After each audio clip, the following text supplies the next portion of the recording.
रमजान सणानिमित्त पोलीस ठाणे हद्दीत अवैध धंद्यांवर कारवाई करण्याकरता पेट्रोलिंग करत असलेल्या पोलीस कर्मचाऱ्यांना मिळालेल्या गोपनीय माहितीनुसार मारुती सुझुकी कंपनीची वॅगनॉर कार रस्त्यात अडवून घेतलेल्या झडतीत त्या कारमध्ये सुमारे 1,10,000हून अधिक किमतीच्या विविध कंपन्यांच्या विदेशी दारूच्या बाटल्या आढळल्या।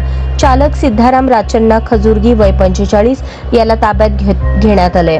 या छाप्यात कारसह 3,12,000 रुपये किमतीचा मुद्देमाल जप्त करण्यात आला असल्याचे पोलीस सूत्रांनी सांगितले। याबाबत मिळालेली अधिक माहिती अशी, रमजान ईदच्या अनुषंगाने पेट्रोलिंग करत असताना पोलीस हवालदार गंगावणे, पोलीस हवालदार नदाफ खान, पोलीस कॉन्स्टेबल यांना grey colour Maruti Suzuki WagonR MH20 BY 7781 या वाहनातून अवैधरित्या देशी विदेशी दारूच्या बाटल्या जाणार असल्याची खात्रीशीर बातमी मिळाली। त्यानुसार 17 मार्च रोजी जोड बसवण्णा चौक ते जिजामाता दवाखाना मार्गे सापळा लावून बसले असताना थोड्याच वेळात वॅगनर कार येत असल्याची दिसली। पोलिसांनी त्यास थांबण्याचा इशारा केला असता ती न थांबताच पुढे जात असताना त्यास जिजामाता दवाखाना ते जेल रोड पोलीस ठाणे दरम्यान असलेल्या नेताजी सुभाषचंद्र बोस बगीच्याजवळ थांबवण्यात पोलिसांना यश आले।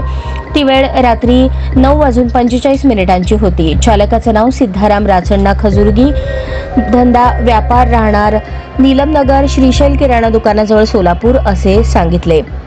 यावेळी वाहनाची तपासणी केली असता त्यात 11 खोकी पुठ्ठ्याचे बॉक्स आणि 5 पांढऱ्या पिशव्या दिसून आल्या। त्या बॉक्स आणि पिशव्यांमध्ये विविध कंपनीचे विदेशी दारूचे विविध आकाराचे लहान मोठ्या दारूच्या बाटल्या आढळल्या। त्याची बाजारभावाने किंमत 1,12,000 रुपये असल्याचे पंचांसमक्ष झालेल्या पंचनाम्यात स्पष्ट झाले।